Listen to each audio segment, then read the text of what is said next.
សង្គ្រាមមួយនេះវាមានរយៈពេល5ឆ្នាំចាចាប់ផ្ដើមចេញពីសង្គ្រាមដែលរុស្ស៊ីលូកដៃចូលដោយផ្ទាល់ប៉ុន្តែវាមានរយៈពេល12ឆ្នាំហើយ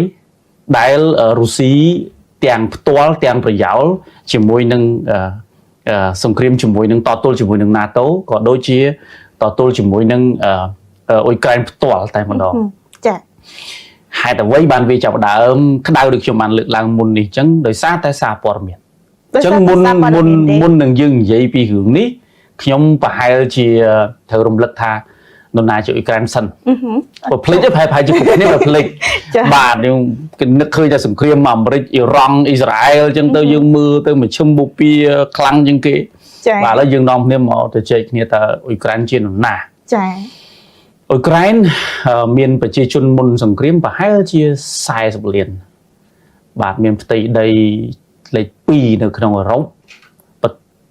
ធំលេខ2នៅក្នុងអឺរ៉ុបបាទតូចជាងរុស្ស៊ីដោយសាររុស្ស៊ីគាត់មានវិសាលភាពគាត់ធំជាងគេលើពិភពលោកក៏គាត់ធំជាងគេនៅក្នុងអឺរ៉ុបប៉ុន្តែអ៊ុយក្រែនជាប្រទេសដែលមានផ្ទៃដីធំជាងគេលេខ2សេដ្ឋកិច្ចរបស់អ៊ុយក្រែនមានកំណើនល្អហើយអ៊ុយក្រែនក៏ជាប្រទេសមួយដែលយើងស្គាល់ថាជាប្រទេសដែលវិនិយោគទៅលើវិស័យការពារជាតិខ្លាំងខ្ញុំនិយាយជាគោលសិនចាអ៊ុយក្រែនជាប់លេខ7នៅលើការចំណាយទៅលើវិស័យយោធារបស់ខ្លួនឯងហើយជាបើយើងនិយាយទៅគាត់វាយជាមួយនឹងប្រទេសលេខ3យើងគិតអំពីចំណាយធៀបជាមួយនឹងផលិតផលក្នុងស្រុកសរុបអ៊ុយក្រែនមានទឹកដីជាប់លាតសន្ធឹងជាប់នឹងសមុទ្រខ្មៅមានព្រំប្រទល់ជាប់នឹងប្រទេសរ៉ូម៉ានីមានព្រំប្រទល់ជាប់នឹងប្រទេសស្លូវ៉ាគីបាទមានប្រទេសជាប់មានព្រំប្រទល់ជាប់ប៉ូឡូញបេឡារុសហើយនឹងជាប់ម៉ូលដាវ៉ាក៏ជាប់ជាមួយនឹងប្រទេសរុស្ស៊ីនឹងដែលមានវិសាលភាពច្រើននិងលាតសន្ធឹងវែងជាងគេ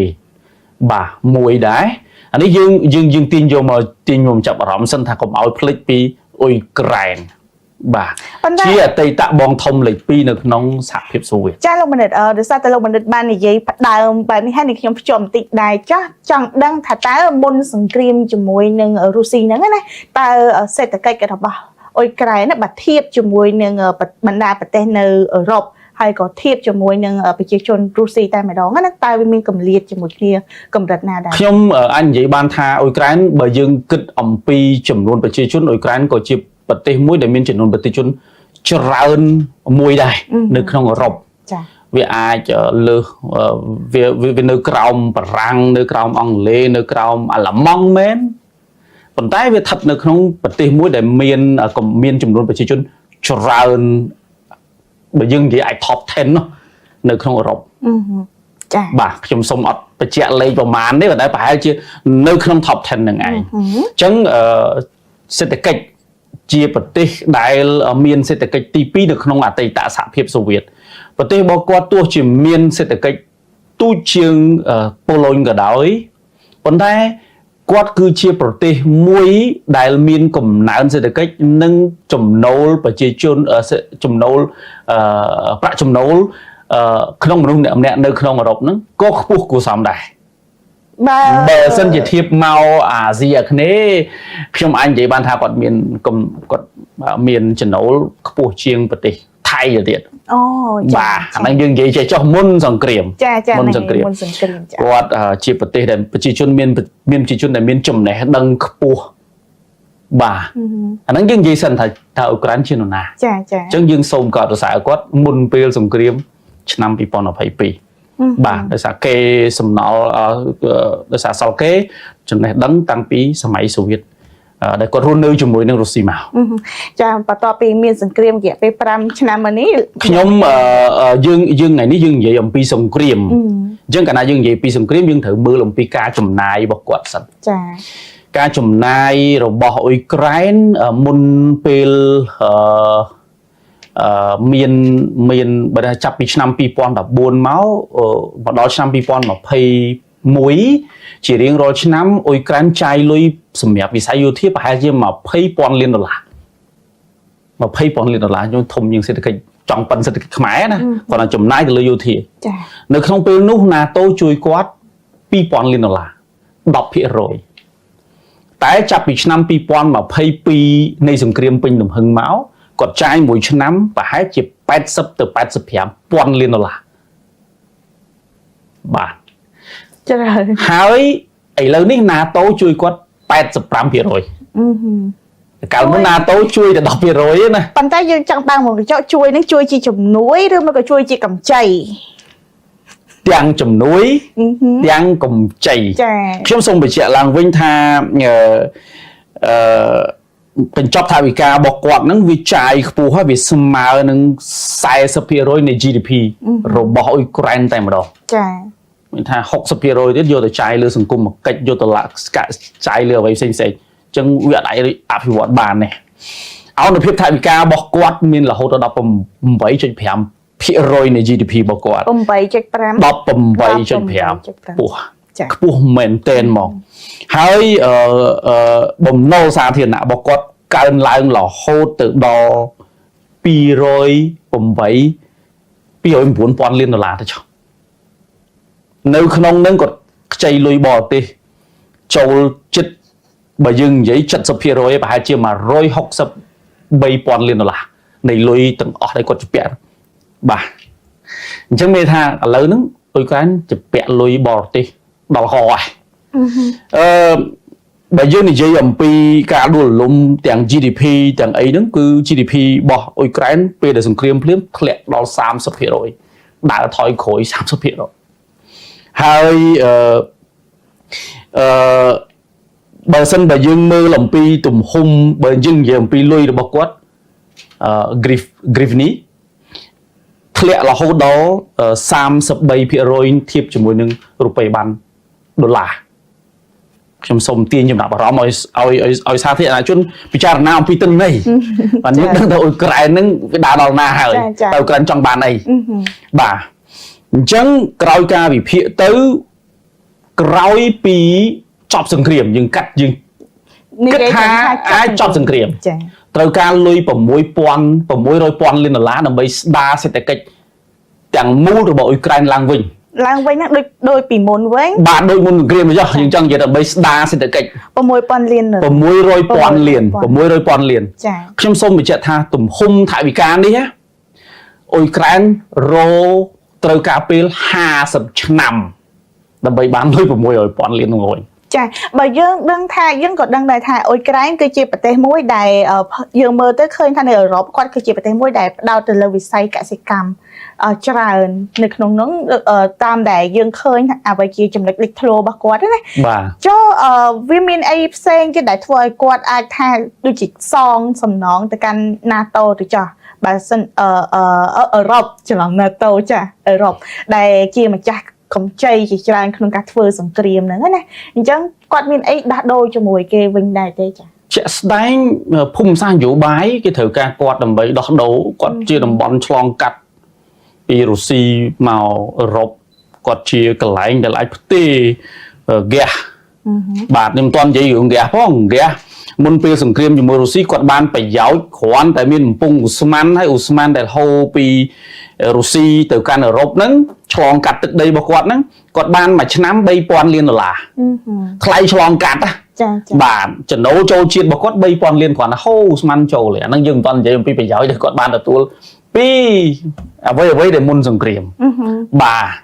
អានេះចុះបើយើងនិយាយអំពីការសងអញ្ចឹងគាត់ជាប្រទេសកសិកម្មគាត់ជាប្រទេសឧស្សាហកម្មព្រោះបែកខាងលិចទេដែលជាប់ជាមួយនឹងប៉ូឡូញទេបានម្ដុំហ្នឹងបានកសិកម្មតែតំបន់ដែលទាំងទីក្រុងគៀវទាំងតំបន់ខាងកើតដែលញៀតដែលកំពុងដនបាសដែលកំពុងឆ្លោះគ្នាដែលខ្ទេចហ្នឹងគឺជាតំបន់ឧស្សាហកម្មដែលអូសសេដ្ឋកិច្ចអ៊ុយក្រែនមុនពេលសង្គ្រាមនោះឯងរហូតដល់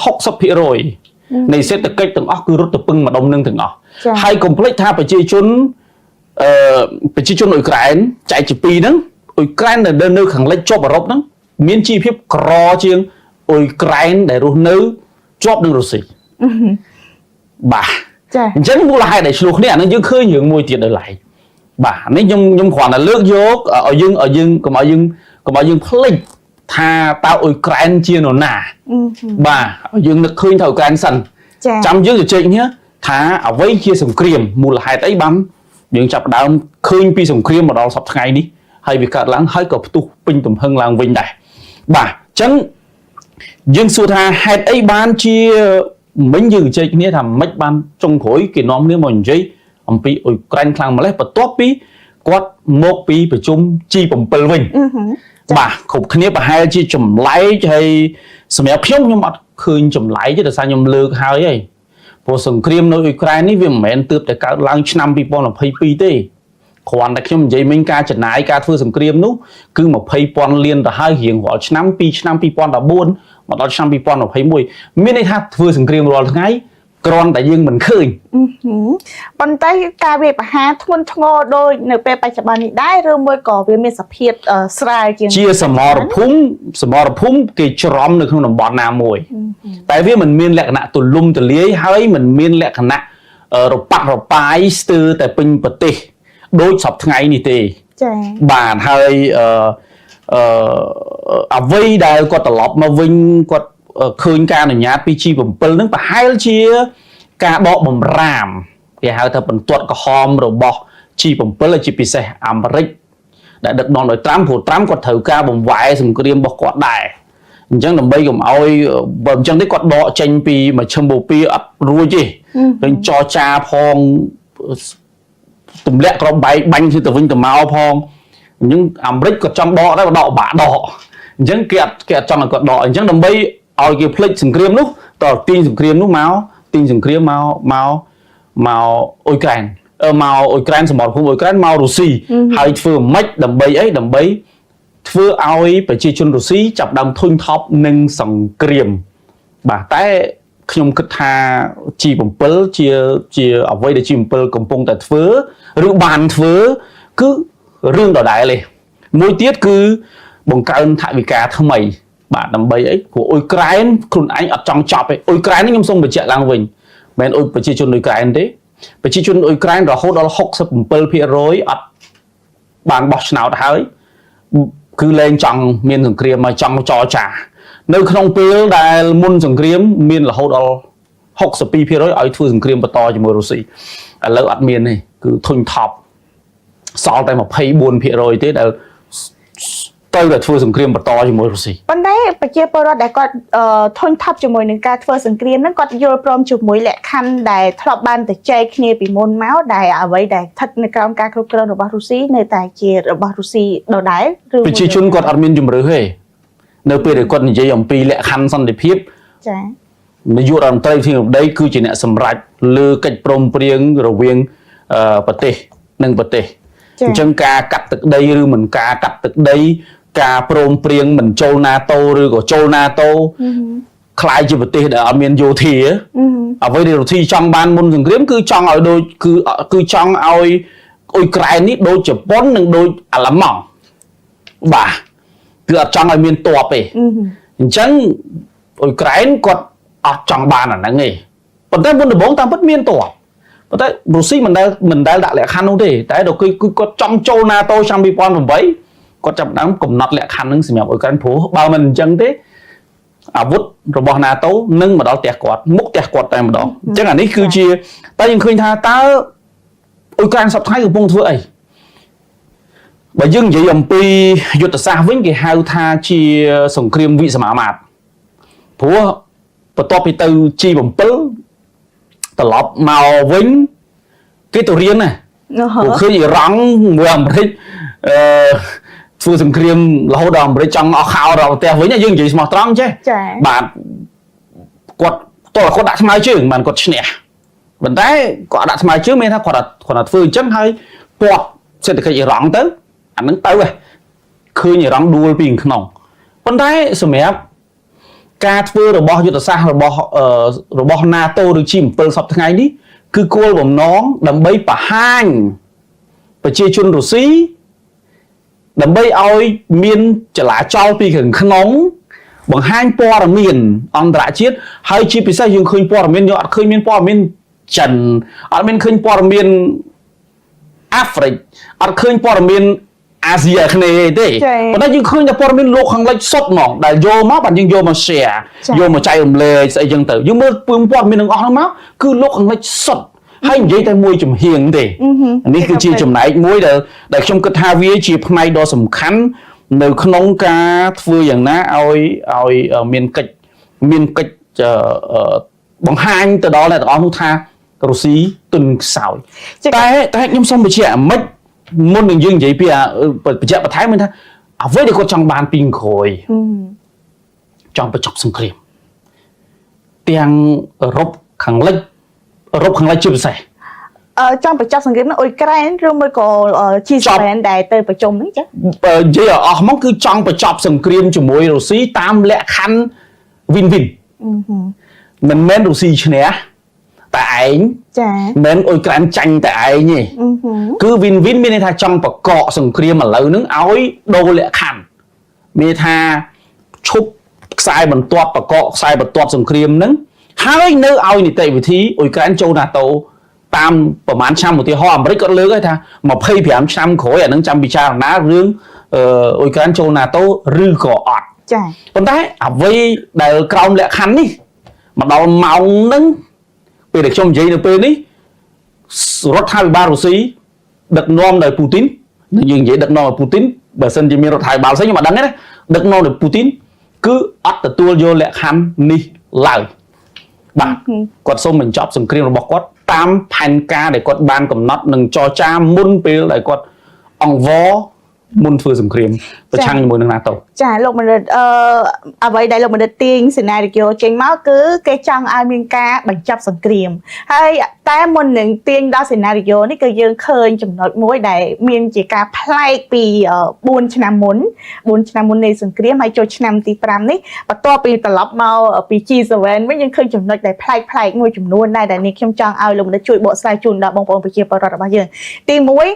ទៅប្រជុំ G7 ហើយទី2ពេលត្រឡប់មកវិញគឺសារព័ត៌មានទាំងអស់បង្វែរកណ្ដុងឆ្ពោះទៅកាន់សង្គ្រាមរវាងរុស្ស៊ីនិងអ៊ុយក្រែនហើយអ្វីដែលផ្ដោតសំខាន់នោះយើងឃើញសារព័ត៌មានអន្តរជាតិជាច្រើនដែលផ្ដោតហ្នឹងគឺអ៊ុយក្រែនវាបហាចូលជ្រៅទៅក្នុងទឹកដីនៃប្រទេសរុស្ស៊ីហើយផ្ដោតទៅលើហេដ្ឋារចនាសម្ព័ន្ធធម្មពលរបស់រុស្ស៊ីផងដែរដូចជារោងចក្រចម្រាញ់ប្រេងជាដើមហើយមិនតែប៉ុណ្ណោះក៏មានសារព័ត៌មានជាច្រើនផ្សេងទៀតបានលើកឡើងថាអ៊ុយក្រែនកំពុងតែមានព្រៀបអ៊ុយក្រែនបានដណ្ដើមយកទឹកដីដែលខ្លួនបាត់បង់ពីមុននោះមកវិញអីជាដើមវាជាសញ្ញាមួយថាអ៊ុយក្រែនកំពុងតែឡើងខ្លាំងមែនទែនរហូតដល់មានគេនិយាយថាតើអ៊ុយក្រែនកំពុងតែឈ្នះសង្គ្រាមរុស្ស៊ីមែនទេតាមលោកបណ្ឌិតវិញលោកបណ្ឌិតជាអ្នកសិក្សាស្រាវជ្រាវនៅទីនេះស្រាប់ណាតែវាពិតជាដូចអ្វីដែលប្រព័ន្ធផ្សព្វផ្សាយបានផ្សព្វផ្សាយមែនទេចាខ្ញុំឥឡូវខ្ញុំអាចបកស្រាយនៅចម្ងល់នេះបានណាក្នុងនាមជាអ្នកអង្គុយមើលពីចម្ងាយពេលខ្លះអាចធ្លាប់ទៅដល់ដែរលោកបណ្ឌិតក៏ទៅមករុស្ស៊ីផងដែរចាហើយ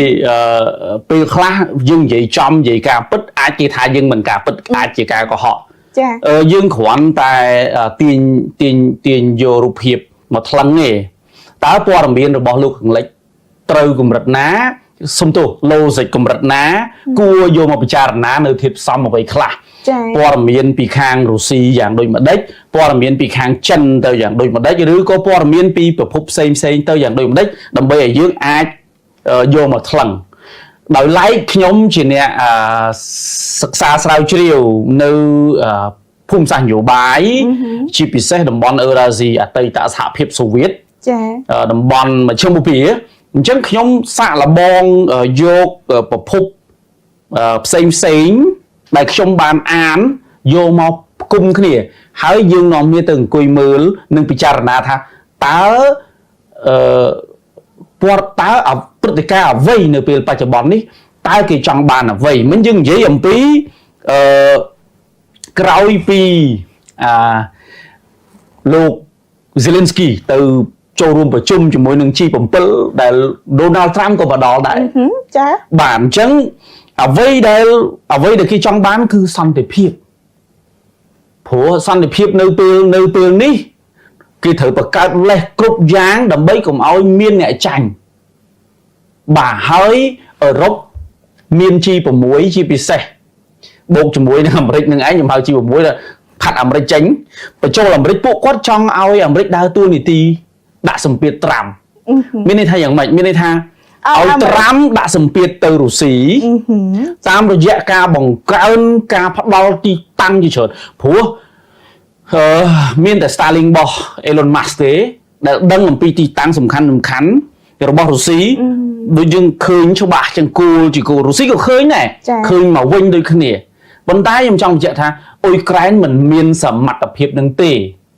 99.99% នៃយោធាដែល support គ្រប់គ្រងដល់ចលនាសប្តាហ៍ថ្ងៃរបស់អ៊ុយក្រែនប្រិមិត្តទាំងអស់គ្នាអាចពិចារណាមានអ្នកស្រាវជ្រាវច្រើនអាចចូលទៅស្វែងយល់គ្រប់ប្រភពព័ត៌មានទាំងអស់ឲ្យយកផ្ទឹមទាំងនៅ website របស់ NATO ក៏ដោយអាចចូលឆែកបានគឺគ្រប់គ្រងអ៊ុយក្រែនអញ្ចឹងមានន័យថាមិនដល់ 1% ផងហ្នឹងអ៊ុយក្រែនមានកម្លាំងយោធាខ្លួនឯងហើយយើងប្រកាសថាអ៊ុយក្រែនខ្លាំងហើយហ្នឹងប្រកាសជាអ៊ុយក្រែនអត់សូមយកទៅពិចារណាខ្លួនឯងកន្លែងនេះអញ្ចឹងដាក់សម្ពាធទៅត្រាំដូចម្ដេចប្រសិនបើត្រាំដាក់សម្ពាធមករុស្ស៊ីបានសម្រេចអឺរ៉ុបទទួលផលមិនអឺរ៉ុបអត់លុយចិញ្ចឹមសង្គ្រាមជាមួយនឹងអ៊ុយក្រែនទៀតជាមួយរុស្ស៊ីតាមរយៈការប្រើសមរភូមិអ៊ុយក្រែនទៀតទេចាអត់មានលុយទេហេតុអ្វីចុះបើអឺរ៉ុបជាមហាអំណាចលុយបែបហ្នឹងមិនបានអត់លុយកំណើនសេដ្ឋកិច្ចរបស់អឺរ៉ុបដែលអូដល់អាល្លឺម៉ង់គឺលែងទៅរួចហើយអាល្លឺម៉ង់ខ្លួនឯងបាត់កម្លាំងប្រកួតប្រជែងអស់រលីងតែម្ដងជាកាប់ recession កាលពីសម័យ COVID ក្រោយមកដល់សង្គ្រាមគាត់អត់មានកំណើនផងហ្នឹងគាត់ដើរថយក្រោយហ្នឹងអតិផរណារបស់គាត់ឡើងជិត 3% ក្នុងមួយឆ្នាំនៅពេលដែលគាត់អត់មានកំណើនយើងសួរថាតើគាត់មានលុយពីណាកម្លាំងផលិតរបស់គាត់ទៅអត់រួចទេហេតុអ្វីព្រោះគាត់រស់ដោយសារតែឧស្ម័នរបស់រុស្ស៊ីអញ្ចឹងនៅពេលដែលគាត់រស់ដោយសារតែឧស្ម័នរបស់រុស្ស៊ីអញ្ចឹងធ្វើឲ្យការធ្វើឧស្សាហកម្មរបស់គាត់រស់នឹងមានភាពប្រកួតប្រជែងប៉ុន្តែនៅពេលដែលអត់មានឧស្ម័នរបស់រុស្ស៊ីតើគាត់យកអីទៅប្រកួតគាត់មិនដួលរំសេដ្ឋកិច្ចអញ្ចឹងបើគាត់ដួលរំសេដ្ឋកិច្ចឬក៏សេដ្ឋកិច្ចរបស់គាត់ដើរថយក្រោយគាត់មានលុយឯណាទៅចិញ្ចឹមអ៊ុយក្រែនព្រោះតែអាល្លឺម៉ង់អត់អូសសេដ្ឋកិច្ចអឺរ៉ុបអត់ដើរទៅមុខទេអត់មានប្រទេសណាមួយនៅអឺរ៉ុបមានកំណើនល្អទេសំសពអត់មានខ្ញុំសូមបញ្ជាក់មកដល់ម៉ោងហ្នឹងគឺជាការពិត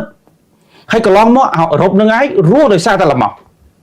ប៉ុន្តែផលចំណេញដោយសារតែចប់សង្គ្រាមគេមិនត្រឡប់មកចរចាគ្នាអ្នកលក់និងអ្នកទិញឧស្ម័នគេមិនភ្ជាប់គ្នាវិញ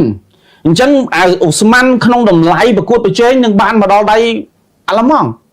មានចាប់អារម្មណ៍នៅពេលតុលាការថ្មីនេះទេចេញប្រកាសចាប់ខ្លួនជនជាតិអ៊ុយក្រែនហើយនឹងអ្នកដែលដាក់គ្រាប់បែកនៅក្រុម Nord Stream 2ចាហេតុអីបានជាចេញនៅពេលនេះចាហេតុអីបានដាក់បន្ទុកទៅលើរដ្ឋាភិបាលរុស្ស៊ីរដ្ឋាភិបាលអ៊ុយក្រែនដាក់បន្ទុកទៅលើរដ្ឋាភិបាលអ៊ុយក្រែនថាអ្នកបានដាក់ធ្វើភារវកម្មគំតិចបំពង់មហោស្មានហេតុអីសំណួរខ្ញុំសួរទៅវិញចាបាទប្រិយមិត្តអាចចារណាមួយខ្ញុំមកឆ្នាំហេតុអីបានពេលនេះបាទទំលាយហេតុអីបើសារតែចង់ដាក់សម្ពាធមកតង់ទៀតទៅរដ្ឋាភិបាលរបស់អ៊ុយក្រែនថាជំហររបស់អាល្លឺម៉ង់អត់ចង់បានសង្គ្រាមទៀតទេប៉ុន្តែអ្នកនយោបាយដែលដឹកនាំរដ្ឋាភិបាល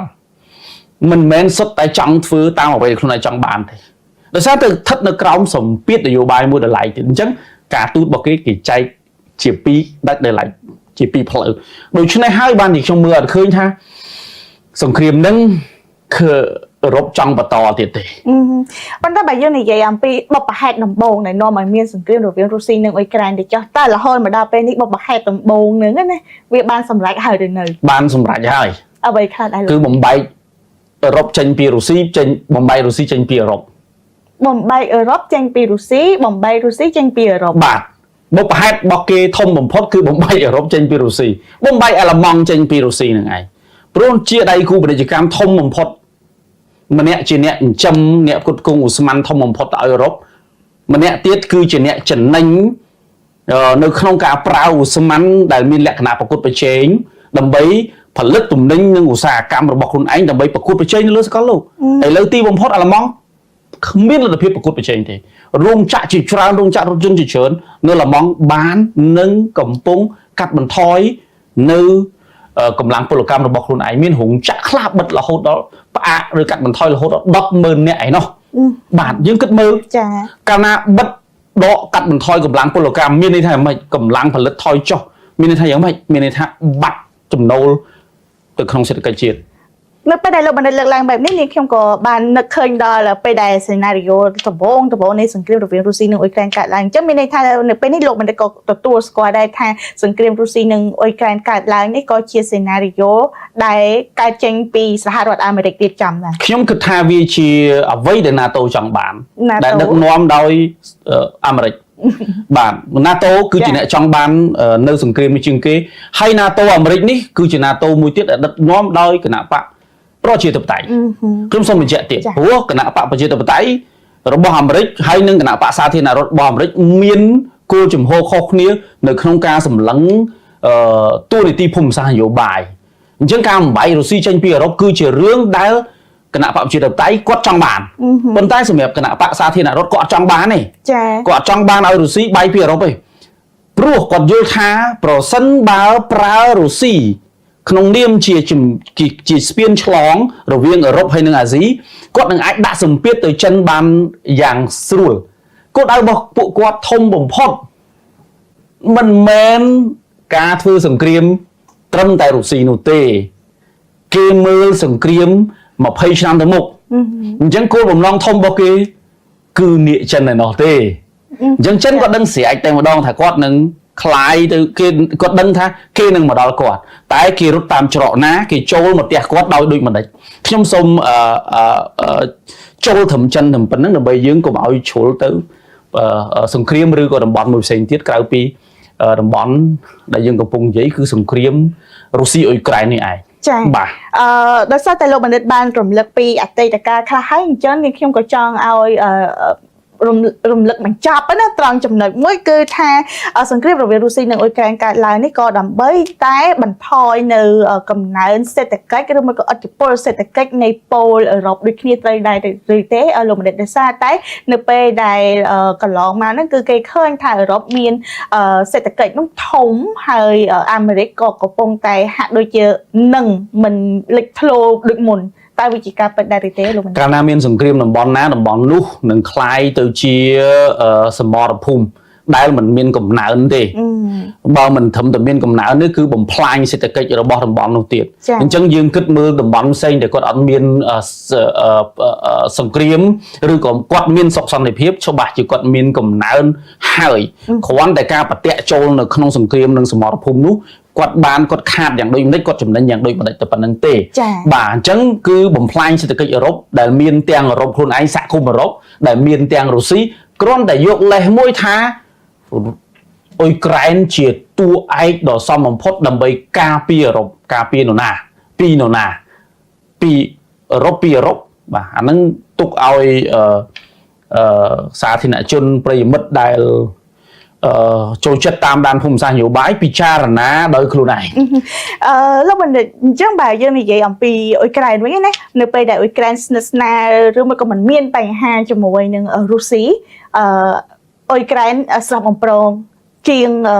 នៅពេលដែលឆ្លោះគ្នាជាមួយរុស្ស៊ីឬមួយក៏ស្និទ្ធស្នាលជាមួយនឹងអឺរ៉ុបជាងនៅទេចា៎បើសិនជាយើងសិក្សាយើងមើលកំណើនសេដ្ឋកិច្ចរបស់អ៊ុយក្រែនយើងមើលអំពីប្រាក់ចំណូលរបស់ប្រជាជនរបស់អ៊ុយក្រែនយើងមើលអំពីការកំណែទម្រង់ជាប្រព័ន្ធរបស់អ៊ុយក្រែនគាត់ទទួលផលប្រយោជន៍ខ្លាំងជាងបំផុតនៅពេលដែលគាត់នៅជាមួយរុស្ស៊ីចា៎នៅជាមួយរុស្ស៊ីមានន័យថាយ៉ាងម៉េចមានន័យថាគឺនៅលបងជាប់គ្នាបានប្រយោជន៍ពីគ្នាទៅវិញទៅមកបានទាំងជាមួយនៅជាមួយអឺរ៉ុបឧទាហរណ៍តាមរយៈប៉ូឡូញតាមរយៈប្រទេសដែលនៅជាប់គាត់ផ្សេងទៀតហើយនឹងលបងនៅជាមួយនឹងរុស្ស៊ីអញ្ចឹងគាត់ចេញចូលប្រជាជនចេញចូលសាមញ្ញរស់ស៊ីជាមួយគ្នាប៉ាសពតអត់សុំវីសាអីទេបាទហើយប្រជាជនចេញចូលមុនពេលសង្គ្រាម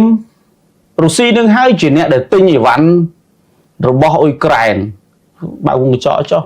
ដូចយើងទិញអីវ៉ាន់ពីថៃអញ្ចឹងរុស្ស៊ីមិនដែលទៅលក់អីឲ្យអ៊ុយក្រែនទេ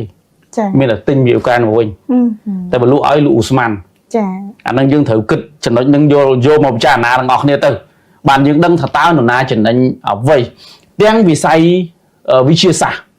ដោយសារតែប្រជាជនពីរនឹងនិយាយភាសាដូចគ្នាប្រហាក់ប្រហែលគ្នាការគិតប្រហាក់ប្រហែលគ្នាប្រព័ន្ធអប់រំនឹងវាចេញពីកំណើតមកសង់បានអាប៉ូឡូសង់បានយានអវកាសផលិតជាយន្តហោះបានដូចគ្នារថក្រោះបានដូចគ្នាគាត់ដោយសារតែមានមូលដ្ឋានចំណេះដឹងរួមមួយមកអញ្ចឹងនៅពេលដែលគាត់សហការងារគ្នាគាត់ចំណេញហើយគាត់អាចលក់អីវ៉ាន់មួយចំនួនទៅអឺរ៉ុបឬក៏មកអាស៊ីឬក៏អីបានទៀត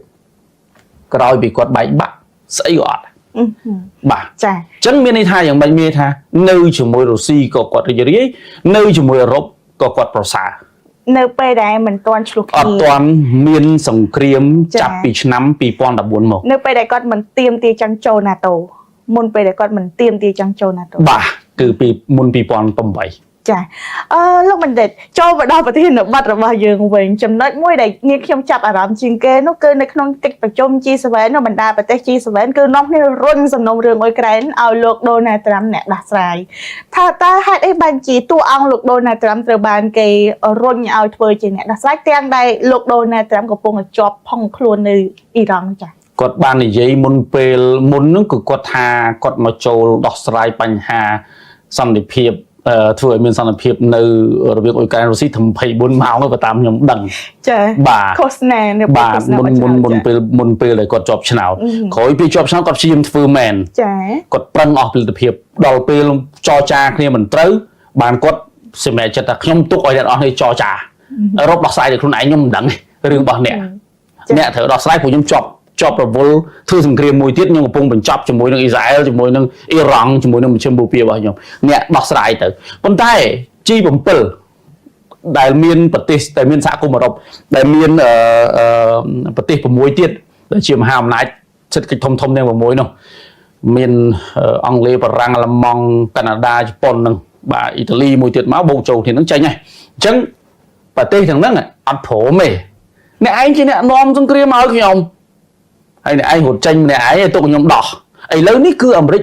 សុំឆ្ងាយណាអាមេរិកអត់ចង់មកពាក់ព័ន្ធទេរឿងអ្នកព្រោះសង្គ្រាមនៅក្បែរផ្ទះអ្នកជាអ្នកជួបវិបត្តិសេដ្ឋកិច្ច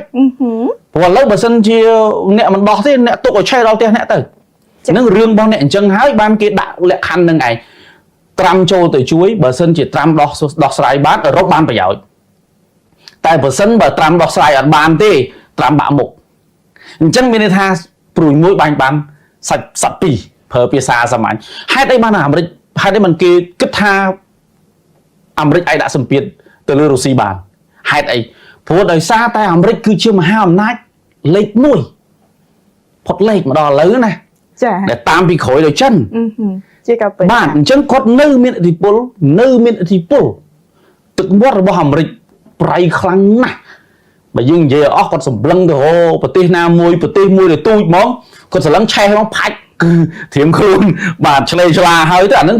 គឺជាការពិតនៃមហាអំណាចអាមេរិកនេះឯងដូច្នេះហើយបានជាអឺរ៉ុបគាត់ថាដោះអត់អ្នកខ្ញុំដោះអត់ចេញទេបាទប៉ុន្តែពិតជាអាមេរិកពិតជាមានសមត្ថភាពនៅក្នុងការដោះស្រាយមែនឬមួយក៏អ្វីដែលអឺរ៉ុបនាំ G7 នាំគ្នារុញទៅ G6 នាំគ្នារុញទៅលោកដូណាល់ត្រាំហ្នឹងគ្រាន់តែជាពាក្យមួយរបៀបថាផ្ចាញ់ផ្ចាលលោកដូណាល់ត្រាំផងដែរនោះជាការពិតត្រាំអត់មានជំរឿសត្រាំឯកោនៅ G7 ប្រជុំ G7 លើមុនត្រាំឯកោគេទៅសើគាត់គេលើកប៉ុន្តែគាត់ឯកោដោយសារតែទី1ពេលដែលគាត់ធ្វើសង្គ្រាមនៅមជ្ឈមបូព៌ាអត់មានអ្នកទៅជួយគាត់ផងឥឡូវយើងមើលអាមេរិកធ្វើសង្គ្រាមឈ្នះរហូតឲ្យតែមានសម្ព័ន្ធមិត្តតែលើកនេះសង្គ្រាមអត់ងាយឈ្នះទេឬក៏មិនឈ្នះដោយសារអត់មានសម្ព័ន្ធមិត្តអញ្ចឹងមិនមែនមានន័យថាប្រទេសមួយអាចទៅវាយប្រទេសមួយបានដោយងាយហើយបានដោយឈ្នះដោយមិនពិចារណាទៅជាក្រុមនោះទេអញ្ចឹងកន្លងមកអាមេរិកក៏ទៅជាក្រុមដូច្នេះហើយអឺរ៉ុបនៅតែមានគោលគំនិតមួយទៀតបើទាញអាមេរិកឲ្យមកនៅក្នុងក្រុមរបស់ខ្លួនឯងឲ្យមកជួយដោះស្រាយបញ្ហាជាមួយគ្នាដើម្បីបង្ខំឲ្យរុស្ស៊ីទទួលយកលក្ខខណ្ឌឥឡូវមានន័យថាប្រហែល40ថ្ងៃនេះឃើញZelenskyគាត់គម្រាមត្រូវតែបញ្ចប់40ថ្ងៃនេះឲ្យខ្ញុំបាទហេតុអីបានជាមានអាសង្គ្រាមដាក់ អសានវិទ្យា40ថ្ងៃនេះហេតុអីទីទៀតខ្ញុំនឹងបកស្រាយបន្ថែមហីវាមានរឿងល្អមើលនៅពីខាងក្រោយរូបភាពនៃការជជែកដេញដោលអំពីភូមិសាស្ត្រនយោបាយជាពិសេសសង្គ្រាមនៃការចែកពលនេះឯងអញ្ចឹងនេះខ្ញុំចូលដល់សំណួរបន្តទៀតគឺពាក់ព័ន្ធទៅនឹងការវាយប្រហាររបស់អ៊ុយក្រែនទៅលើទឹកដីនៃប្រទេសរុស្ស៊ីអ្វីដែលយើងដាក់ជាចម្ងល់នោះគឺថាហេតុអីបើជាបច្ចុប្បន្ននេះទៅតែអ៊ុយក្រែនវាយប្រហារទៅលើហេដ្ឋារចនាសម្ព័ន្ធធម្មពលរបស់រុស្ស៊ីទាំងដែល4ឆ្នាំកន្លងមកមិនក៏មិនវាយប្រហារទៅបើដឹងថាវាយប្រហារហើយធ្វើឲ្យរសើបឬមួយក៏ប៉ះពាល់ទៅដល់រុស្ស៊ីខ្លាំងបែបនេះនោះចា៎បើយើងនិយាយឲ្យខ្លីកាលពី4ឆ្នាំមុនគាត់មិនវាយរុស្ស៊ីគាត់មិនផ្លោងចូលទៅក្នុងទឹកដីរុស្ស៊ីមិនមែនមានន័យថាគាត់អត់មានលទ្ធភាពធ្វើទេហើយក៏មិនមែនមានថាប្រព័ន្ធខែលការពាររុស្ស៊ីខ្លាំងដែរក៏មិនមែនមានថារុស្ស៊ីអត់មានប្រព័ន្ធខែលការពារដែរប៉ុន្តែវាជាលក្ខខណ្ឌមួយដែលត្រៀមមានន័យថារាល់សង្គ្រាមផ្ទុះខ្លាំងបំផុតនៅពេលដំបូងនិងពេលជិតបញ្ចប់ចាអញ្ចឹងវាយបែកព្រាត់ដូចយើងប្រើកម្លាំងលើឧទាហរណ៍ដែលបដាល់ចុះបងប្អូនណាដែលចូលចិត្តភូមិសាស្ត្រនយោបាយហើយតែជាកីឡាករបដាល់ដឹងខ្លួនឯងហ្មងគឺមានន័យថាយ៉ាងម៉េចមានថាចុងក្រោយនោះគួរអញដាក់មិនឲ្យម្នាក់នឹងស្លាប់ដើម្បីអីដើម្បីទាមទារលក្ខខណ្ឌចរចាធ្វើយ៉ាងណាឲ្យរុស្ស៊ីរបស់លោកពូទីនខ្សោយតាមលទ្ធភាពដែលអាចធ្វើទៅបានអញ្ចឹងគេរកឃើញចំណុច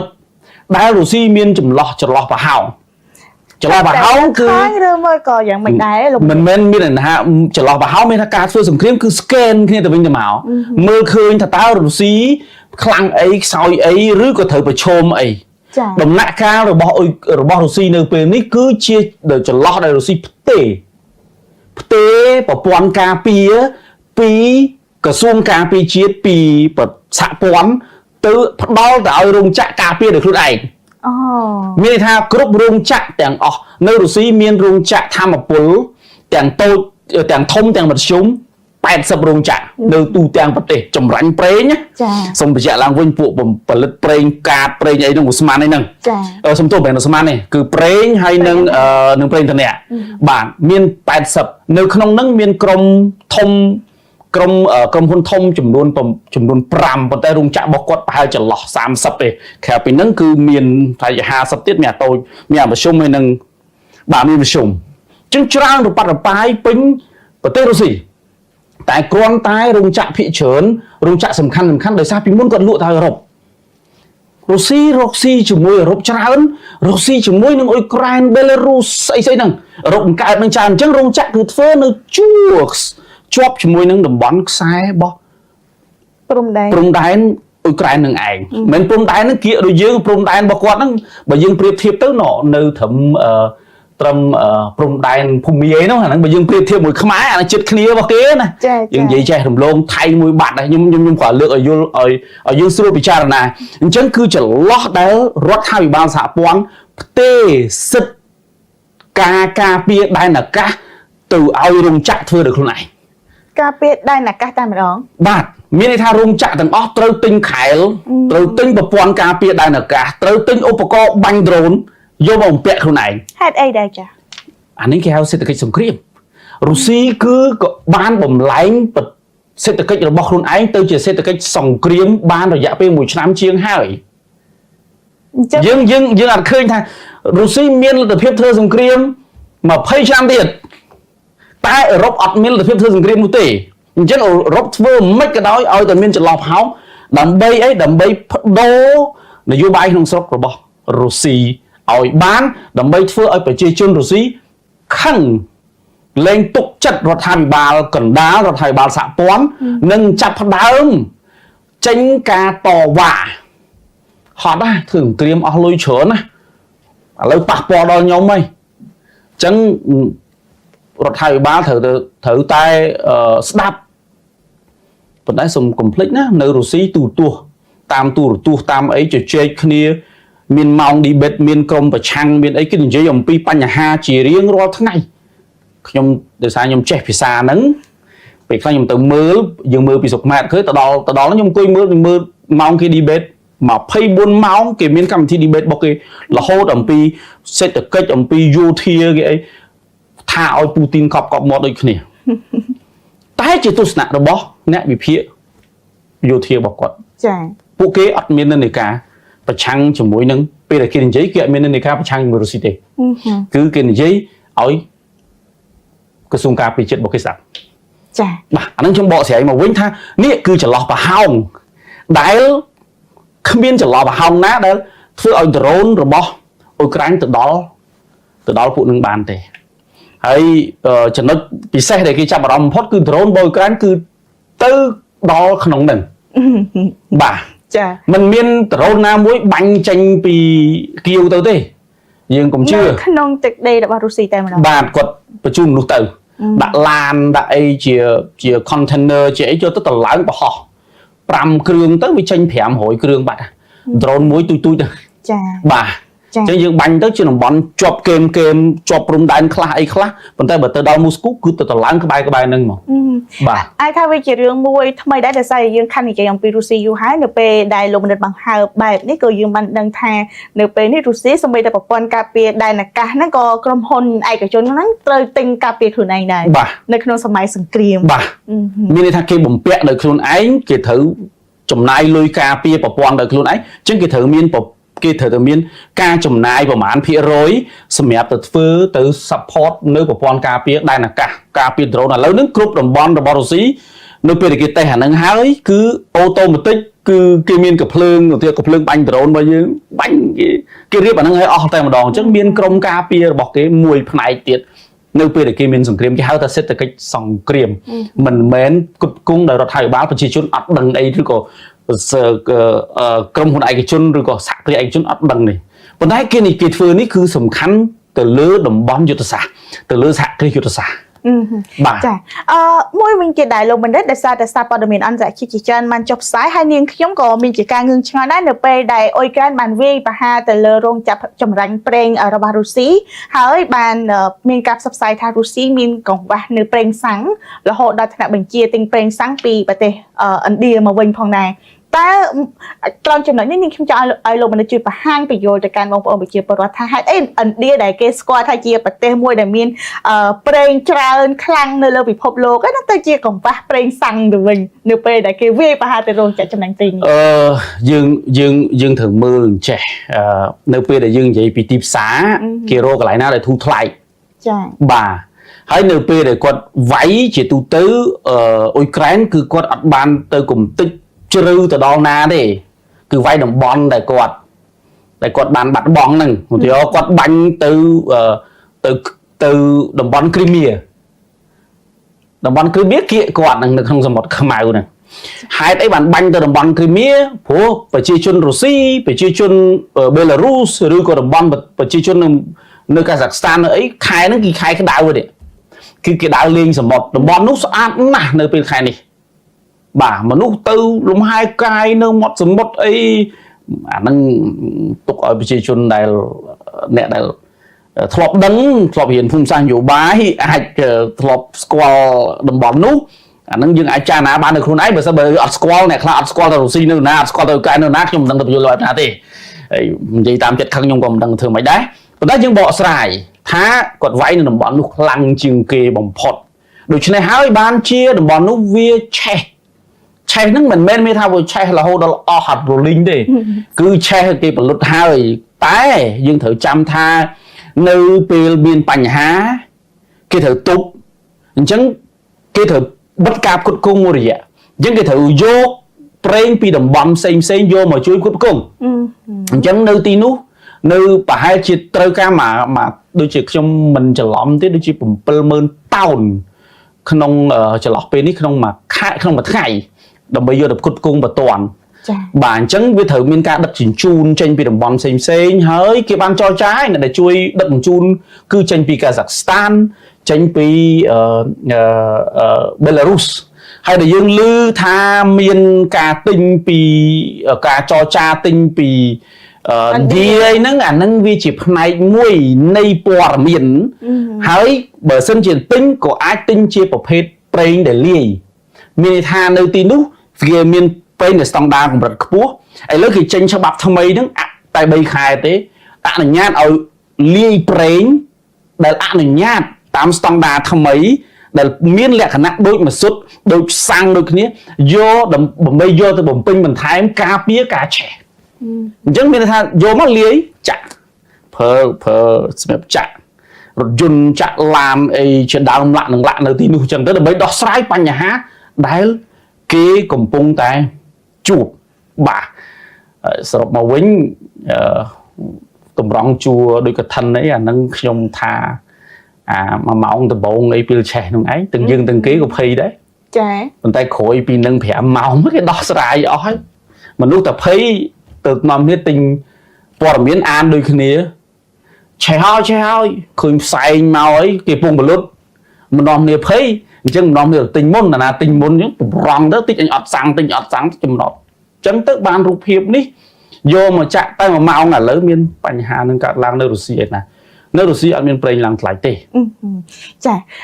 យ៉ាងណាមិញលោកបណ្ឌិតដោយសារតែនេះជាយុទ្ធសាស្ត្រមួយដែលយើងឃើញថាវាជាការប្រែប្រួលយុទ្ធសាស្ត្ររយៈពេល5ឆ្នាំមកនេះវាជាយុទ្ធសាស្ត្រថ្មីរបស់អ៊ុយក្រែនវាយប្រហារទៅលើរុស្ស៊ីហើយយើងក៏ដឹងដែរថានៅពេលខាងមុខខ្លីៗខាងមុខនេះក៏វាចូលដល់រដូវរងាដែលយើងដឹងនៅពេលដែលចូលដល់រដូវរងាទាំងរុស្ស៊ីហើយនិងអ៊ុយក្រែននេះគឺរៀងរាល់ឆ្នាំតែងតែបង្កើនការប្រយុទ្ធខ្លាំងមែនទែនចុះបើសិនជាអ៊ុយក្រែនចាប់ផ្ដើមផ្លាស់ប្ដូរយុទ្ធសាស្ត្ររបស់ខ្លួនវាប្រហារទៅលើរោងចក្រថាមពលផ្សេងៗរបស់រុស្ស៊ីបែបនេះណាតើវាអាចធ្វើឲ្យប៉ះពាល់ទៅដល់រុស្ស៊ីនៅក្នុងរដូវរងាខាងមុខនេះដែរទេខ្ញុំសូមបញ្ជាក់រចនាសម្ព័ន្ធថាមពលរបស់រុស្ស៊ីចែកចេញជា3អ្វីខ្លះដែរចា៎ទី1ហ្គាសគេប្រើ 50% ចាឧស្ម័នមិញហ្នឹងណាទី2ថាមពលដើរដោយនុយក្លេអ៊ែរដើរដោយខ្យល់ដើរដោយអីហ្នឹងមាន 25% ចា26 ទៀតគឺប្រេងឥន្ធនៈដែលយើងឃើញមិញប្រេងឥន្ធនៈនៅរុស្ស៊ីគឺប្រើសម្រាប់ចាក់ឡានយើងប្រើភាសាសាមញ្ញចាក់ឡានចាក់ត្រាក់ទ័រធ្វើកសិកម្មអញ្ចឹងខ្ញុំនិយាយបញ្ជាក់បន្ថែមនៅប្រទេសរុស្ស៊ីមិនដែលមាននរណាគេយកទៅកម្ដៅផ្ទះប្រើសាំងយកទៅកម្ដៅឬក៏បសុទ្ធឬក៏ប្រេងម៉ាស៊ីនយើងសំទោសប្រេងម៉ាស៊ុតយើងយកទៅប្រឆេះម៉ាស៊ីនដើម្បីកម្ដៅផ្ទះនោះទេមានអត់មានទេអញ្ចឹងគេប្រើអគ្គិសនីបាទអគ្គិសនីអត់មានបញ្ហាទេចាបាទហ្គាសបាទគឺអត់មានបញ្ហាទេបញ្ហាតែឧស្ម័នដែលឥឡូវនេះក៏សូមបញ្ជាក់ឡើងវិញដែររដ្ឋាភិបាលចេញនូវគោលនយោបាយផ្សេងដោះស្រាយលឿនណាស់ដោយសារគេដក 5% ចេញពីផ្សារហ៊ុននៅរុស្ស៊ីគេរាល់ប្រេងដែលផលិតបាន 100% គេយកចែកជា3 35%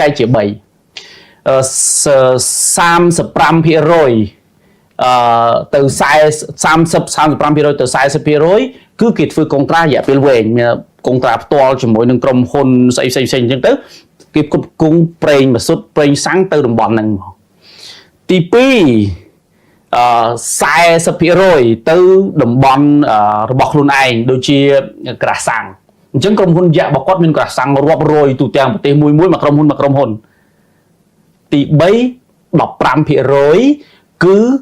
ដាក់ឲ្យចរាចរណ៍នៅលើផ្សារហ៊ុនអញ្ចឹងនៅពេលដែល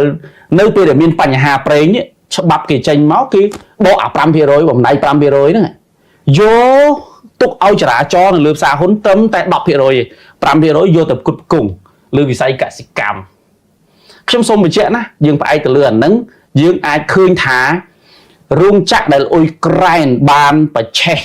ធ្វើឲ្យឆេះនេះមានតែ 5% តែប៉ុណ្ណោះ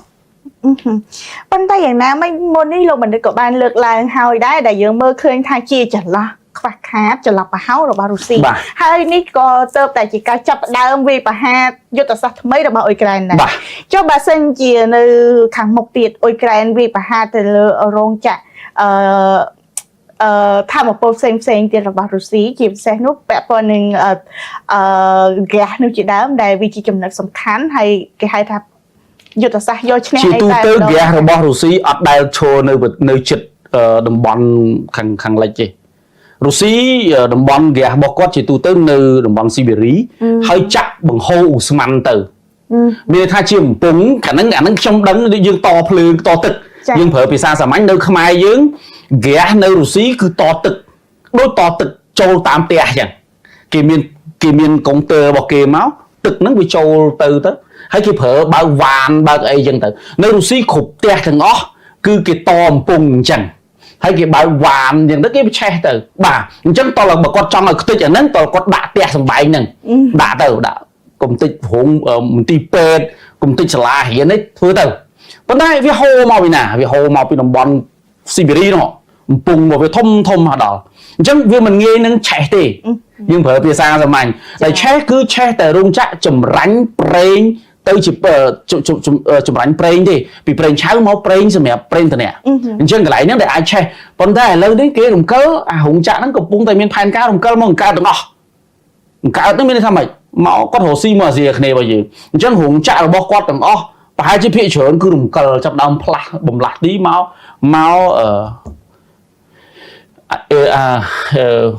Russia Asia mình Russia ở rộng đôi vì môn tiết tệ Russia Asia bản chân srop máu vinh pro sân bà cho lót pro hong để ai cạp lãng không dạ bên sai sụp ngày nó kinh vậy nè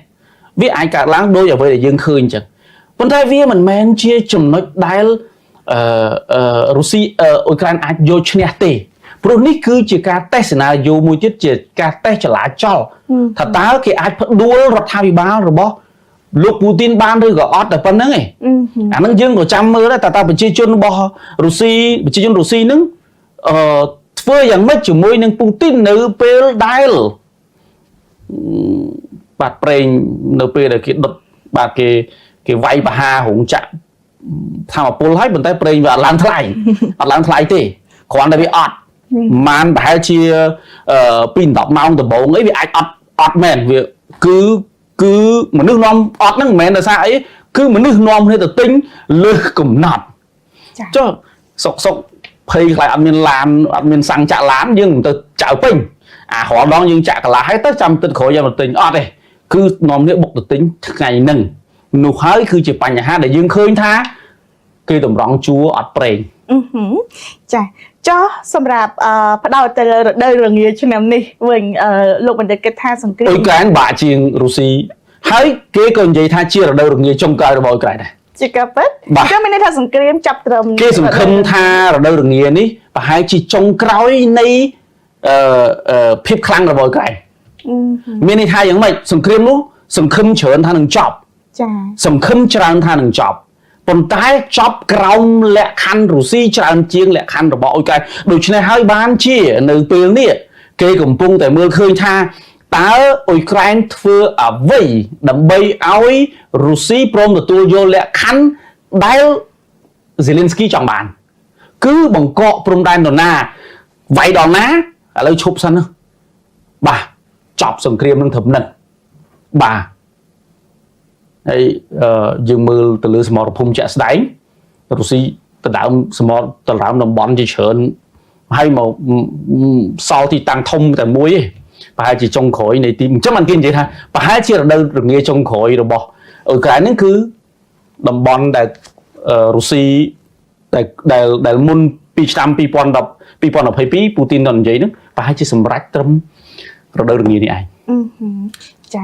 phùa lớn đấy ở cái đọ tuột và dương gì tới có đọ tuột sầm khăn bọc quất vô tự đạn đồng bọn xây hại còn ready không cả chạy trên pin đồng bọn không chẳng mình tha lẹ khăn đại Putin chẳng bán và hai chia nâng sầm rách ta mà về đây quật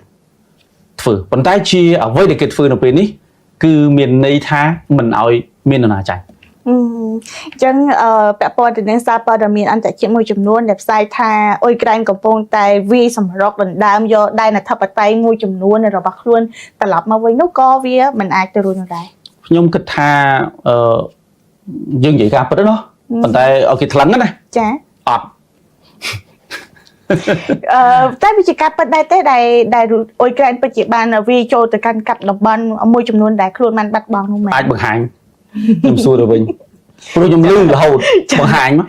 bạn ở lâu miền tây tăng ná để có từ đảng bàn với ăn miền phong ta hay đây ban chỉ thời phơi cho từ sát bao giờ miền bạn đi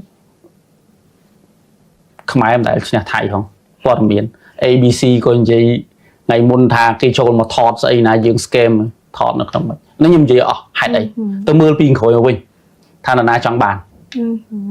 តែគេចង់ឈ្នះអីអំណាចព័ត៌មាននេះឯងគឺសំខាន់ចាបាទនរណាឈ្នះព័ត៌មាននៅក្នុងសម័យទំនើបគឺអ្នកខ្លាំងបាទប៉ុន្តែមិនប្រកបទេណាហេតុអីសំខាន់បំផុតគឺការត្រៀមខ្លួនរួចជាស្រេចនៅក្នុងការបង្កើតសមរភូមិបាទតាមលោកបណ្ឌិតរវាងសង្គ្រាមរវាងរុស្ស៊ីនិងអ៊ុយក្រែនដែលកំពុងតែមានសន្ទុះហើយចិត្តដល់រដូវរងាដែលជាគេហៅថារដូវនៃគេមើលសង្គ្រាមហ្នឹងណារវាងធៀបជាមួយនឹងសង្គ្រាមអាមេរិកនិងអ៊ីរ៉ង់វិញតើពេលនេះមួយណានឹងអាចបិទបញ្ចប់មុនដែរទៅលោកបណ្ឌិតបើសិនជាខ្ញុំយល់ឃើញថាអ៊ីរ៉ង់បាក់ជាងហេតុអីបានខ្ញុំនិយាយថាអ៊ីរ៉ង់បាក់ជាងដោយសារតែអ៊ីរ៉ង់ទើបតែចាប់ផ្ដើមសង្គ្រាមចាទី1ទី2អ៊ីស្រាអែលអត់ដែរចង់ឲ្យចប់សង្គ្រាមទេពួកអ៊ីស្រាអែលជាអ្នកមិនចង់ឲ្យបញ្ចប់ចាហើយវាជាការពិតចាត្រាំគាត់ចង់ចេញទេប៉ុន្តែចេញអត់រួចចេញតាមផ្លូវណាបើសិនជាចរចានៅអ៊ីស្លាមាបាតប៉ាគីស្ថានឥឡូវនេះនៅ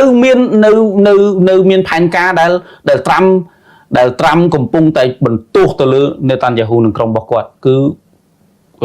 គាត់មានបំណងសម្រាប់គំតិចប្រើភាសាសាមញ្ញរដ្ឋមន្ត្រីការបរទេសអ៊ីរ៉ង់ហើយនឹងប្រធានរដ្ឋសភារបស់អ៊ីរ៉ង់អាហ្នឹងគេកំពុងតែបរហាអាហ្នឹងតែគឺគំតិចតែម្ដងមិនថារៀបផែនការគំតិចពីអាហ្នឹងដើម្បីឲ្យចរចាបានសម្រេចត្រឡប់មកសមរភូមិអ៊ុយក្រែនសមរភូមិអ៊ុយក្រែនវាយូរហើយចាមានន័យថាតំបន់ដែលកំពុងតែវាយគ្នានេះមានរយៈពេល12ឆ្នាំហើយមុនសង្គ្រាមឆ្នាំ2014បាទឆ្នាំ2014គឺសង្គ្រាមនេះបានកើតហើយនៅតំបន់ដែលយើងឃើញថាគឺកំពុងតែដណ្ដើមគ្នាហ្នឹងគឺ12ឆ្នាំហើយ2014មកម្លេះដែលខ្ញុំនិយាយមិញថាមួយឆ្នាំគេចាយលុយ 20,000 លាន NATO support គ្រប់គ្រង 2,000 លានដុល្លារនៅក្រោយនៅត្រឹមឆ្នាំ2022ចាយ 85,000 លានហ្នឹងខ្ញុំនិយាយទៅអ៊ុយក្រែនណាហើយនឹង NATO support 65,000 លានដុល្លារមានន័យថាយ៉ាងម៉េចមានន័យថាពីមុនជួយតិចឥឡូវជួយច្រើនហើយសូមបញ្ជាក់ណាអ្នកជួយសង្គ្រាមអ៊ុយក្រែននោះខាងអ៊ុយក្រែននឹងមានរហូតដល់54ប្រទេសបាទហើយយើង54បាទមកអស់ហើយមកអស់ NATO ទាំងអស់បូកផ្សំមួយកាណាដាអូស្ត្រាលីមានអាសង្ទីនទៅជួយដែរណាតែមិនមែនជួយទ័ពផ្ទាល់ដូចអាមេរិកដូចសម្ព័ន្ធ NATO ទេតែជាសម្ភារៈដូចជប៉ុនអីបញ្ជូនទៅបាទហ្នឹងយើងនិយាយអស់យើងនិយាយការពិតមានថាប្រទេសមួយហ្នឹងធ្វើសង្គ្រាមជាមួយនឹង54ប្រទេសហើយអ៊ុយក្រែនខ្លួនឯងមានតែ 1% ទេនៃសង្គ្រាមនោះ 1% នៃយោធានៃយោធាដែលមាននៅទីនោះមានន័យថាទាំងលុយទាំងអាវុធទាំងអីហ្នឹងគាត់មានតែ 1% ទេ 99% ទៀតគឺ NATO ជាអ្នក support ឲ្យចាទស្សនិកជនអាចចូលទៅអានបានខ្ញុំផ្ញើ link ជូនក៏បានណាចាប់អារម្មណ៍មើល website របស់ NATO គេបង្ហាញវាជាសាធារណៈអញ្ចឹងបានជាពូទីនថ្ងៃមុននិយាយថាឥឡូវនេះគេប្រកាសជាសាធារណៈហើយ NATO លែងលាក់លៀមហើយថា NATO ធ្វើសង្គ្រាមជាមួយរុស្ស៊ីហើយយើងនៅខំប្រឹងនិយាយថាអ៊ុយក្រែនអត់មានអ៊ុយក្រែនទេគ្មានសម្រាប់រុស្ស៊ីសប្តាហ៍ថ្ងៃនេះហេតុអីបានជាខ្ញុំនិយាយថារុស្ស៊ីអត់ចាញ់ហេតុអីបានខ្ញុំនិយាយថាវាមិនងាយនឹងបែកដោយសារតែនៅប្រទេសរុស្ស៊ីសប្តាហ៍ថ្ងៃនេះក៏មើលឃើញថាលែងមានអ៊ុយក្រែនធ្វើសង្គ្រាមជាមួយគាត់ហើយអត់មានជនជាតិអត់មានអ៊ុយក្រែនទៀតទេគឺមានតែ NATO ប្រទេស NATO ហ្មងហ្នឹងគឺប្រើភាសាសាមញ្ញប្រទេស NATO ធ្វើសង្គ្រាមជាមួយប្រទេសរុស្ស៊ីបាទចានៅក្នុងកិច្ចប្រជុំ NATO នៅសប្តាហ៍ក្រោយដែលអ៊ុយក្រែននឹងចូលរួមប្រជុំដែរនោះណាតើលោកមនិតគិតថានឹងមានអ្វីថ្មីទៀតដែរទេនៅក្នុងសង្គ្រាមជាមួយនឹងរុស្ស៊ីនោះចាខ្ញុំគិតថាជារបៀបទី1សង្គ្រាមព័ត៌មាននឹងបង្កើនខ្លាំងជាងមុនហើយបង្កើននឹងអត់ចម្លែកទេគឺបង្កើនទៅលើតែធម្មពលទេព្រោះអាស៊ានរបស់យើងរត់ទៅរករុស្ស៊ីរឿងធម្មពលជាពិសេសហ្មងហើយអាហ្នឹងយើងដឹងហើយថារុស្ស៊ីគេមានរចនាសម្ព័ន្ធនៅក្នុងការលក់ប្រេងលក់ធម្មពលច្បាស់លាស់របស់គេណាអញ្ចឹងខ្ញុំនឹងគេនឹងនិយាយពីសង្គ្រាមនោះគឺសង្គ្រាមព័ត៌មានធំជាងគេការផ្លាស់ប្ដូរតាក់ទិកជាពិសេសការធ្វើយ៉ាងណាឲ្យមានការចរចាសន្តិភាពក្រោមលក្ខខណ្ឌបាទសម្រាប់របស់ពូទីនដដែលទេលក្ខខណ្ឌហ្នឹងគឺសម្រាប់ហើយបាទព្រោះតំបន់សំខាន់ហ្នឹងគឺយកបានហើយ អានឹងខ្ញុំនិយាយបាទមិនអាចនិយាយរឿងលើពីនឹងបានគឺវាដឹងតែរឿងហ្នឹងវាចឹងហើយបាទចាអរគុណច្រើនលោកមនិតនេះខ្ញុំចង់ងាកមកចាប់អារម្មណ៍ពាក់ព័ន្ធទៅនឹងសកម្មភាពរបស់រុស្ស៊ីវិញបើទោះបីជាមានសង្គ្រាមជាមួយនឹង NATO ដូចលោកមនិតលើកឡើងថារុស្ស៊ីធ្វើសង្គ្រាមជាមួយ NATO មិនមែនអ៊ុយក្រែនតែមួយទេអញ្ចឹងតែអ្វីដែលយើងសង្កេតឃើញចំណុចប្លែកមួយនោះគឺកិច្ចប្រជុំរវាងរុស្ស៊ីជាមួយនឹងបណ្ដាប្រទេសអាស៊ានដែលយើងមើលឃើញថាវាជាសកម្មភាពមួយគេហៅថាការបរទេសកម្រិតខ្ពស់មួយនៅក្នុងសម័យដែលរុស្ស៊ីមានសង្គ្រាមរយៈពេល5ឆ្នាំកន្លងមកនេះតើសម្រាប់លោកបណ្ឌិតមើលឃើញថារុស្ស៊ីមានបង្វែរកណ្ដុងវិធីសាស្ត្រអីផ្សេងនេះមកតំបន់អាស៊ានរបស់យើងនៅក្នុងគោលនយោបាយឆ្នាំ2000ទៅឆ្នាំ2035រុស្ស៊ីលែងឃើញអឺរ៉ុបជាដៃគូពាណិជ្ជកម្មផាត់អឺរ៉ុបចោលផាត់គាត់លែងជឿគាត់គឺមានន័យថាបើសិនជាគេត្រូវគ្នាគ្រប់ក្រោមរូបភាពណាក៏ដោយក៏រុស្ស៊ីអត់ទុកចិត្តអឺរ៉ុបទៀតដែរបាទរុស្ស៊ី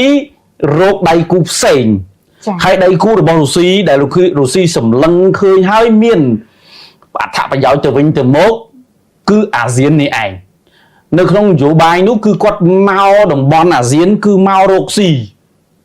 មានន័យថាទាំងនយោបាយការទូតភ្ជាប់ជាមួយនឹងពាណិជ្ជកម្មជាពិសេសអឺរ៉ាស៊ីរបស់គាត់ដែលគាត់រុញមកចង់មិនចង់ក៏រុស្ស៊ីត្រូវតែមកអឺរ៉ុបដែរត្រូវមកអាស៊ីអាគ្នេយ៍ដែរព្រោះអាស៊ីអាគ្នេយ៍គឺជាតំបន់ Rich Kuski នៅក្នុងរយៈពេល35ឆ្នាំនេះទៅមុខបាទប្រសិនបើតំបន់នេះនៅត្រជាក់ត្រជុំអត់មានបញ្ហាសង្គ្រាមណាមួយកើតឡើងដោយយថាហេតុចាបាទអញ្ចឹងហេតុអីបើយើងគិតពីប៉ូលសេដ្ឋកិច្ចវិញបើធៀបជាមួយនឹងអាស៊ានហើយនឹងអឺរ៉ុបវិញលោកបណ្ឌិតថាតើវាខុសគ្នាកម្រិតណាដែរក្នុងន័យសេដ្ឋកិច្ចខុសគ្នាខ្លាំងដោយសារតែរចនាសម្ព័ន្ធសេដ្ឋកិច្ចពាណិជ្ជកម្មរោងចក្រឧស្សាហកម្មរបស់រុស្ស៊ីគឺធ្វើនៅតំបន់ជាប់នឹងអឺរ៉ុបទាំងអស់ចាឥឡូវគេនាំគ្នាមកធ្វើនៅជិតជប៉ុននៅជាប់ចិននៅជាប់កូរ៉េចាអញ្ចឹងអ្នកទទួលផលមុនគេកូរ៉េជើងខ្ញុំនិយាយអស់ចេះអាគោលនយោបាយនៃការធ្វើការផ្លាស់ប្ដូរផ្លាស់ទីរបស់រុស្ស៊ីនេះគឺអ្នកទទួលផលមុនគេកូរ៉េជើងបន្ទាប់មកទៀតគឺនៅជាមួយគ្នានឹងចិនគឺមានហើយស្រេចហើយព្រោះចិនជាអ្នកអូសកំណើនសេដ្ឋកិច្ចសកលចាហើយចិនគ្រប់រូបភាពទាំងអស់គឺត្រូវតែគ្រប់គ្រងដោយផ្ទាល់ផងដោយប្រយោលផងដោយលាក់លៀមផងចំពោះរុស្ស៊ីនៅក្នុងការធ្វើសង្គ្រាមនេះព្រោះឥឡូវនេះរចនាសម្ព័ន្ធសេដ្ឋកិច្ចពាណិជ្ជកម្មឧស្សាហកម្មគឺរុស្ស៊ីនិងចិនបានប្រតិកលាគ្នាដែលយើងឃើញថាវាហួសបាទយើងជាមិត្តដៃថែបមែនណាប៉ុន្តែប្រតិកលាសេដ្ឋកិច្ចចិនតាំងពីវិស័យអប់រំតាំងពីការសាងសង់រោងចក្រនុយក្លេអ៊ែរតាំងពីរថយន្តនេះរុស្ស៊ីចិនគេស្និទ្ធជាងយើងឆ្ងាយខ្លាំងណាស់អញ្ចឹងគេបង្វែរមកអាស៊ានរបស់យើងដើម្បីបង្កើតឲ្យមានការដោះដូរពាណិជ្ជកម្មជាមួយគ្នាក្នុងរយៈពេល35ឆ្នាំទៅមុខលោកបណ្ឌិតមែនតើពាក់ព័ន្ធទៅនឹងចំណុចហ្នឹងបើសិនជារុស្ស៊ីចូលមកតំបន់អាស៊ីតើវាអាចនឹងធ្វើឲ្យមានការប៉ះទង្គិចគ្នាជាមួយនឹងចិននៅថ្ងៃអនាគតដែរឬទេរុស្ស៊ីឈរលេខរៀងទី2គាត់ចូលមកអាស៊ីគាត់ចូលមកអាស៊ានគាត់អត់ដណ្ដើមតួនាទីរបស់ចិនទេហេតុអីដោយសារច្បាស់ដែរទេច្បាស់ទេថាមិនដណ្ដើមតួនាទីជាទូទៅរុស្ស៊ីត្រូវការចិនដើម្បីជួយទប់ទល់ជាមួយ NATO ចាចិនត្រូវការរុស្ស៊ីដើម្បីការពារ NATO ចិនត្រូវការឲ្យរុស្ស៊ីចូលរួមធ្វើយ៉ាងណាឲ្យមានសន្តិភាពនៅក្នុងតំបន់អាស៊ានបាទអញ្ចឹងនៅពេលដែលតួអង្គ3មកប្រជែងអំណាចគ្នាអត់មានតួអង្គណាមួយត្រូវបានផាត់ចេញពីតុអាហារនឹងទេបើសិនជាផាត់តុល្យភាពនៃតំបន់ភូមិសាស្ត្រនយោបាយនឹងត្រូវបានខ្ទេចដូចការបំបែកសូវៀតពីការបំបែកចិនពីសូវៀតកាលពីសម័យសង្គ្រាមត្រជាក់បាទចាអញ្ចឹងនៅក្នុងកលៈទេសៈបែបនេះអ្វីដែលយើងអាចទាញយកផលប្រយោជន៍បាននៅក្នុងកលៈទេសៈដែលរុស្ស៊ីបែរទិសដៅឆ្ពោះមកកាន់អាស៊ានបែបយើងត្រូវរៀបចំខ្លួនឯងខ្ញុំនិយាយពាក់ព័ន្ធជាមួយនឹងសេដ្ឋកិច្ច មានថាយើងត្រូវត្រៀមខ្លួននៅក្នុងការទទួលវិនិយោគិនរបស់គេនៅក្នុងការត្រៀមខ្លួនដើម្បីបំពេញនៅអ្វីដែលគេត្រូវការតាមពិតរុស្ស៊ីគាត់បាត់ទីផ្សារអឺរ៉ុបទាំងស្រុងហើយភ្ញៀវទេសចរដែលទៅលេងនៅប្រទេសវៀតណាមកើនឡើងច្រើនយ៉ាងគំហុកច្រើនយូរតែមែនទែនធ្លាក់មួយចំនួននៅប្រទេសថៃប៉ុន្តែនៅជាង1លានបាទនៅក្នុងតំបន់អាស៊ានទេសចររបស់រុស្ស៊ីជិត3លាននាក់តែមានមកខ្មែរមានតែជិត 50000 នាក់ទេហើយមកខ្មែរមកជិត 50000 នាក់ទៅមកតែមួយយប់ទេបាទហ្នឹងយើងត្រូវតែពិចារណាដើម្បីស្វែងរកនៅតុល្យភាពហ្នឹងតែយើងគួរតែធ្វើយ៉ាងម៉េចខ្ញុំគ្រាន់តែថាខ្ញុំលើកឧទាហរណ៍មួយពីទេសចរឯងដើម្បីឲ្យយើងគិតថាគេមកហើយតែយើងទទួលគេយ៉ាងដូចម្ដេចសំណួរយើងត្រូវសួរខ្លួនឯងបាទគេមកគេអក្រទេគេមានសេដ្ឋកិច្ចសង្គ្រាមគេជាមហាអំណាចគេមានធនធានធម្មជាតិដ៏សម្បូរបែបជាពិសេសអូស្មန်ជាពិសេសធម្មពលដែលខ្ញុំនិយាយនេះសម្បូរបែបខ្លាំងមែនទែនអញ្ចឹងនៅពេលដែលគេផ្ទេរវាមកតំបន់ខាងកើតមានន័យថាវាកាន់តែគៀកសម្រាប់យើងនៅក្នុងការទិញប្រយោជន៍បាទនៅក្នុងតំបន់អាស៊ានរបស់យើងជារួមព្រោះវៀតណាមគេធ្វើហើយឡាវគេធ្វើហើយថៃក៏បាទជាសត្រូវរបស់យើងនេះក៏ខំប្រឹងសម្ដែងដែរបាទអាហ្នឹងយើងឃើញទាំងអស់គ្នាប៉ុន្តែយើងអត់ត្រូវធ្វើយ៉ាងណាឲ្យអ្វីក៏រួចមានតែគ្មានមិត្តគ្មានសត្រូវមានតែផលប្រយោជន៍ដែលយើងត្រូវពិចារណាមុនគេចាយើងរៀងប្រហែលសំណួរចុងក្រោយនេះរៀងឃ្លាតពីប្រធានបទរបស់យើងបន្តិចប៉ុន្តែដោយសារតែយើងខាននិយាយយូរប្រព័ន្ធទៅនឹងបញ្ហារុស្ស៊ីហើយនឹងអ៊ុយក្រែនអញ្ចឹងនេះខ្ញុំឆ្លៀតឱកាសហ្នឹងក៏បញ្ចូលរឿងនេះតែម្ដងទៅសរុបមកវិញលោកបណ្ឌិតអញ្ចឹងមានន័យថានៅក្នុងរដូវរងាឆ្នាំនេះសម្រាប់លោកបណ្ឌិតហើយសម្រាប់សន្ទុះនៃការវាយប្រហាររបស់អ៊ុយក្រែននៅក្នុងពេលនេះគឺសម្រាប់លោកបណ្ឌិតវាយតម្លៃថាជារដូវរងានៃសង្គ្រាមឆ្នាំឆ្នាំចុងក្រោយប្រហែលជាឆ្នាំចុងក្រោយប្រើពាក្យនឹងចោះប្រហែលប្រមាណភាគរយដែរលោកខ្ញុំគិតថាប្រហែលជាចូលចន្លោះ 60% បាទអាចយើងមើលទៅវាខ្ពស់ជាងពាក់កណ្ដាលកត្តាអីដែលអាចនាំឲ្យវាជាចុងក្រោយហើយកត្តាអីដែលមិនអាចយើងមើលអញ្ចេះយើងមើលថាកត្តាចុងក្រោយដែលខ្ញុំមើលឃើញដោយសារតែតំបន់សំខាន់ដែលរុស្ស៊ីគាត់ចង់បានគឺគាត់បានហើយចាបាទតាមពិតមុនពេលឆ្នាំ2022គាត់គ្មាននឹកឃើញដល់ Zaporozhye គាត់គ្មាននឹកឃើញដល់ Kherson ទេចាគាត់សុំឲ្យអាតំបន់3ហ្នឹងឯករាជ្យទៀតនោះគាត់អត់មានភ្ជាប់នឹកឃើញភ្ជាប់ទឹកដីទៀតគាត់មិនដែលដាក់លក្ខខណ្ឌភ្ជាប់ទឹកដីមកទេទៅមើលកិច្ចព្រមព្រៀងរបស់គាត់ហើយនៅពេលដែលគាត់និយាយម្ដងគាត់គ្រាន់តែសុំឲ្យពិចារណាអំពីការនៅកណ្ដាលបាទប៉ុន្តែគ្រប់គ្នាមិននៅកណ្ដាលបើអំណាចព័ត៌មានខ្លាំងម្លឹងបាទយើងមើលរុស្ស៊ីខ្ទេចបាត់ហើយម៉ោងហ្នឹងបាទអ្នកខលមកខ្ញុំច្រើនណាបងចាបាទខ្ទេចអស់ហើយបាទនៅទីនោះជាក៏ពិតអញ្ចឹងយើងពេលខ្លះយើងហួសចិត្តមានព័ត៌មានខ្លះអាចទៅសេបានហើយខ្ញុំអត់នឹកស្មានថាពេលខ្លះជាព័ត៌មានរបស់លោកលេចពេលខ្លះខ្ញុំអត់នឹកស្មានអញ្ចឹងនៅពេលដែលនិយាយរឿងនេះខ្ញុំជាអ្នកដែល